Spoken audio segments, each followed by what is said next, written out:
किशनपुर गांव की सुबह हमेशा खास होती है। जब सूरज की पहली किरणें खेतों को सुनहरा रंग देती हैं, तो पूरा गांव नई ऊर्जा से भर उठता है। बरगद का विशाल पेड़ गांव की आत्मा की तरह खड़ा रहता है। उसकी छाव में गांव की खुशियां और कहानियां पलती हैं। आज भी अर्जुन अपने दादा दादी के साथ उसी छाव में बैठकर अपनी जिज्ञासा और सपनों को पाल रहा है। यह एक नई शुरुआत है, जहां हर बात में गांव की सरलता और अपनापन झलकता है। दादी, देखो ना, खेतों पर सूरज की किरणें कैसी चमक रही हैं। बेटा, यही तो हमारी मिट्टी का गहना है। मेहनत करो तो खेत सोना उगाते हैं। और अगर मेहनत छोड़ दो तो बस खरपतवार ही उगते हैं। मैं बड़ा होकर खेत भी संभालूंगा और पेड़ों पौधों के बारे में भी सब सीख लूंगा। अच्छा है, ज्ञान और मेहनत दोनों साथ हों तो चमत्कार होता है। मैं कुएं से पानी भर लाता हूँ। जल्दी लौटना बेटा, मीरा के साथ स्कूल भी जाना है। रास्ते में अगर आम दिखे तो एक ले आना, लेकिन खाना सबको बांटकर। हाँ दादा, दादी ने कहा था गांव तभी अच्छा चलता है जब हम बांटकर चलें। अर्जुन ने दादी की बात ध्यान से सुनी। गांव तभी खुशहाल रहता है जब सब साथ चलें। यह बात उसके दिल में गहरी छाप छोड़ गई। छोटे छोटे कामों में भी सहयोग की भावना महसूस हुई।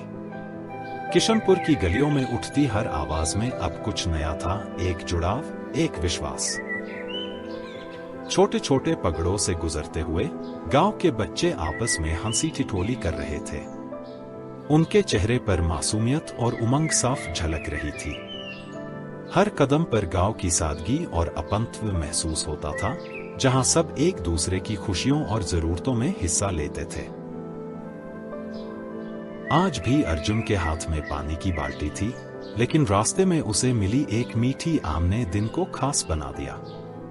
इस मुलाकात में गांव के रिश्ते और भी मजबूत होने वाले थे।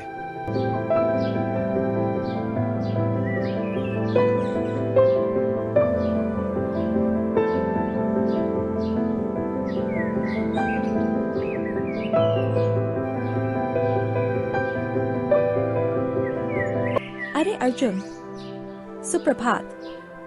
दादी ने पानी लाने भेजा है क्या? हाँ, और देखो मुझे रास्ते में क्या मिला। ये पका हुआ आम। वाह, कितना सुंदर आम लग रहा है। स्कूल में सब मिलकर खाएंगे। अर्जुन भाई, क्या मैं ये आम ले सकता हूँ? ले लो, ये सबसे बड़ा है और पक्का सबसे मीठा भी होगा। तू तो सच में आम का राजा है, बांटने में सबसे आगे। दादी ने कहा है, खाना हो या खुशी, जितना बांटो उतना बढ़ता है। मैं ये आम घर ले जाकर माँ के साथ खाऊंगा। ठीक है, अब जल्दी चलो, नहीं तो मास्टर जी घंटी बजा देंगे। चलो, लेकिन अर्जुन, आधा टुकड़ा हमारे लिए भी बचा देना। तुम दोनों के लिए भी आम रख दूंगा। खुले आसमान के नीचे तीनों बच्चों की दोस्ती और भी गहरी हो गई थी। वे समझ गए थे कि गांव की खुशियां बांटने से बढ़ती हैं। बच्चों की मासूमियत में एक बड़ी सीख छिपी थी, साझा करना, साथ रहना और मदद करना। जैसे मिट्टी से पैदा हर फसल के पीछे धूप और पानी की जरूरत होती है, यह छोटी सी मुलाकात उन रिश्तों की गहराई को और मजबूत कर गई थी, जो किशनपुर के हर दिल को जोड़ती थी। बरगद के विशाल तनों के नीचे गांव की रोजमर्रा की दुनिया चल रही थी। लेकिन आज हवा में कुछ नया था, एक अनजान मुसाफिर के कदमों की आहट, जो थके और राह भटके हुए थे। गांव वाले उसकी ओर कुछ आशंका और जिज्ञासा से देख रहे थे। बरगद का पेड़ अपनी पुरानी छाव के नीचे नई कहानियों को सुनने को तैयार थे। गांव के हर दिल में एक सवाल था, इस आगमन ने किशनपुर की दुनिया को एक नई दिशा देने की ठानी है।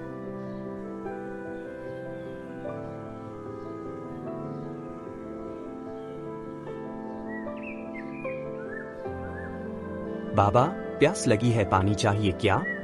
हाँ बेटा, बहुत प्यास लगी है, थोड़ी पानी पिला दो। देखने में लगता है बहुत थके हारे हैं। मैं देसाई, सिंचाई विभाग का इंजीनियर हूँ। नहर परियोजना देख रहा था। लेकिन चोट लग गई और रास्ता भटक गया। दादी ने सिखाया है, जरूरतमंद की मदद करनी चाहिए। सही कहा अर्जुन ने। बाबूजी, बारिश तक हमारे घर में रहिए। गरम अदरक वाली चाय बनाकर लाती हूँ। सफर की थकान उतर। ये गांव बहुत प्यारा है। गांव वाले सभी इंसानियत जानते हैं।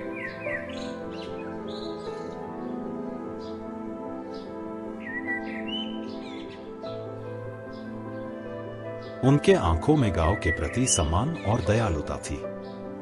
बरगद की छाव में चाय की प्याली के साथ गहराती गर्माहट ने कुछ संदेहों को कम कर दिया था। गांव के लोगों के दिलों में थोड़ा सा अविश्वास था, लेकिन अर्जुन और किशोर जैसे लोगों की मृदु बातें भरोसे की किरण बनकर आईं। बरगद के तले ये नई शुरुआत थी, जहां परंपरा और आधुनिकता का मिलन हो सकता था। धीरे धीरे उस बूढ़े मुसाफिर ने अपने साथ गांव में उम्मीद की नई बूंदें लानी शुरू कर दी थी। गांव की चौपाल में आज कुछ चर्चा चल रही थी। बरगद के नीचे जमा लोग उत्सुक मगर थोड़ा संकोच से भरे थे। मिस्टर देसाई ने अपनी योजना बताई थी, लेकिन अतीत के अनुभवों की छाया अभी भी उन सबके मन पर थी। चिंता, उम्मीद और संशय के बीच एक संतुलन बन रहा था। पुराने जख्मों को छूती यादें और नए सपनों की चाहत, ये सब उस बैठक को भावुक और महत्वपूर्ण बना रहे थे। बरगद का पेड़ उनकी बातों को धैर्य से सुन रहा था, जैसे समझता हो कि सही रास्ता चुनना आसान नहीं होता।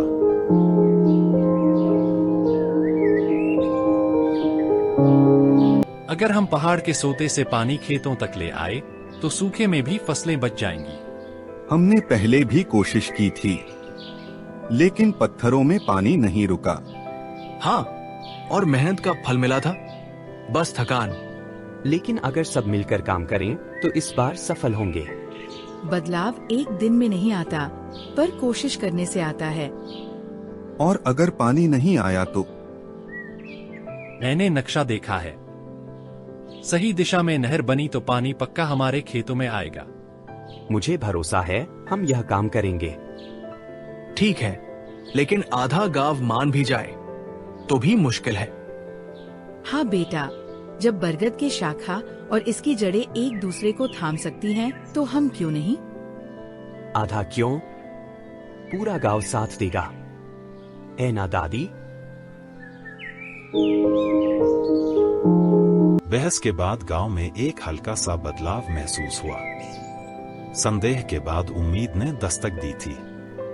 कई चेहरे अभी भी सोच में डूबे थे, लेकिन अर्जुन और दादी के शब्दों में एक दृढ़ विश्वास चमक रहा था। बरगद की छाव के नीचे गांव की एकजुटता का बीज बोया गया था। यह बीज भविष्य में हरे भरे खेतों और खुशहाल जीवन की नींव बनेगा। थोड़ी मेहनत, थोड़ी सहमति और बहुत सारे सपनों के साथ किशनपुर फिर से उठ खड़ा होने को तैयार था।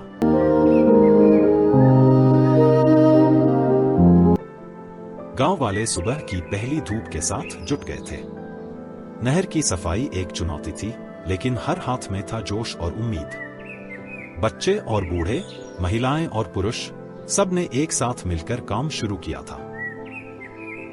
मिट्टी और पानी के बीच संघर्ष हो रहा था, लेकिन उनकी आवाजें, गीत और हंसी उस मेहनत को उत्सव में बदल रही थी। बरगद की छाव में उमड़ी ये टोली गांव की असली ताकत थी, जो हर मुश्किल को मात देने को तैयार थी। मेहनत के साथ साथ उनमें भाईचारे की खुशबू भी थी। चलो पहले ये कीचड़ निकालते हैं। मैं और रोहन पत्थर हटाएंगे। अगर सांप आया तो मैं उससे दोस्ती कर लूंगा। अरे काम पर ध्यान दो, मजाक बाद में करना। देखो, ये पुरानी दीवार टूटी हुई है, इसे ठीक करना होगा। हाँ, ये ही पानी रोकने में सबसे अहम है। इतनी मेहनत कब की थी, याद नहीं। शादी के दिन भी इतना नहीं नाचे थे। सोचो, जब पानी यहाँ बहने लगेगा तो खेत कैसे हरे हो जाएंगे। और हम सब कहेंगे, ये हमारी मेहनत का फल है। देखो, यही है असली गांव। सब मिलकर, हंसकर, मेहनत करते हुए। अगर ऐसे ही साथ रहे तो नहर हमेशा बहती रहेगी। दिन भर की कड़ी मेहनत के बाद थकावट के बीच मुस्कान थी। हर झाड़ू, हर फावड़ा, हर आवाज में था एक नया जज्बा। बरगद का पेड़ जैसे गर्व से अपने नीचे जुटे इन लोगों को देख रहा था। नहर के किनारे अब सिर्फ मिट्टी नहीं, विश्वास और उम्मीद की बीने जा रही थी। इस मेहनत से गांव की मिट्टी हरी भरी होगी और खेतों में फिर से जीवन का संचार होगा। किशनपुर के दिल में जोश का नया सूरज उग चुका था। दिन भर की मेहनत के बाद जब पानी की पहली बूंदें नहर में बहने लगीं, तो पूरे गांव में उत्साह की लहर दौड़ गई।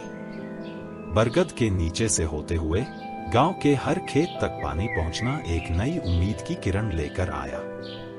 मिट्टी की प्यास बुझ रही थी और लोगों के चेहरे पर थकान की जगह खुशी और गर्व छा गया था।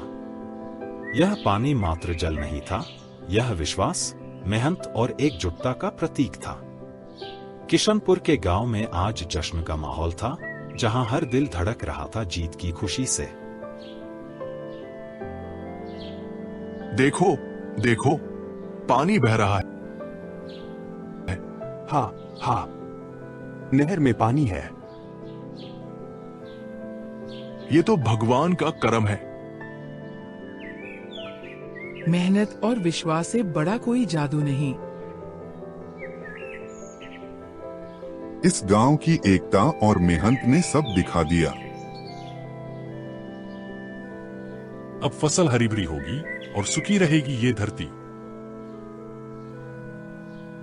इस बरगद के नीचे हमारा घर और सपने दोनों खिलेंगे। साथ चलेंगे, साथ बढ़ेंगे। ये है हमारी शक्ति। और यही है असली गांव का जादू, प्यार, मेहनत और एकता। बारिश की बूंदें नहर के पानी में मिलकर खेतों को हरा भरा कर रही थी। गांव के लोग हाथ में हाथ डालकर खड़े थे, आंखों में आंसू और चेहरे पर मुस्कान लिए। बरगद का पेड़ आज भी अपनी विशाल छाव से सबको थामे हुए था, जैसे ये कहता हो, यहाँ हर दर्द की दवा है, हर मुश्किल का हल है। बस साथ चलो। किशनपुर की मिट्टी ने फिर साबित किया कि मेहनत, एकता और भरोसे से हर सूखा भी मुस्कुराने लगता है। यह कहानी थी जीत की, जो हर गांव के दिल में बसती है।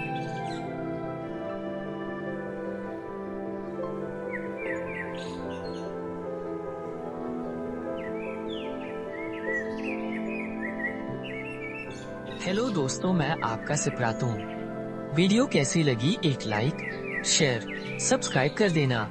Bye bye.